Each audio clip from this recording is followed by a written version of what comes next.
அன்பு நண்பர்களுக்கு வணக்கம்.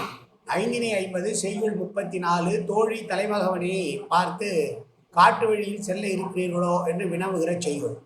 கோட்டு அமை வல்வில் கொலை பிரியாவன் கண்ணார் ஆட்டி விட்டு ஆறு அலைக்கும் அத்தம் பல நீந்தி வேட்ட முனைவையின் சேரீரோ ஐய நீர் வாழ் தடங்கண் மாதரை நீத்து.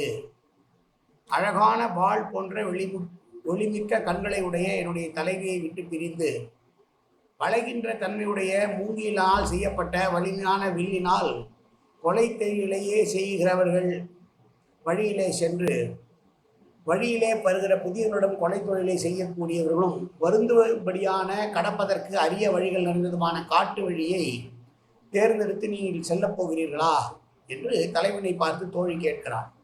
அழகான என் தலைவியை விடுத்துவிட்டு காட்டு வழியில் கொடுமையான அந்த காட்டு வழியிலே புதியவர்கள் கண்டாலே கொள்ளை செய்ய வேண்டும், கொள்ளையடிக்க வேண்டும் நினைவோடு வளைந்த மூங்கில்களையே வில்லாக வைத்துக் கொண்டிருக்கிற மறவர்கள் வருகிற பொழுது அவர்களையும் தாண்டி நீர் எப்படி அந்த வழியிலே செல்ல முடியும்?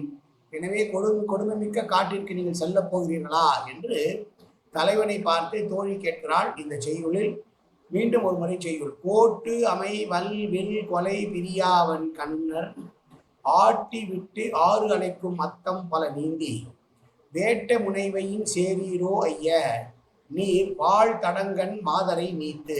நன்றி, வணக்கம்.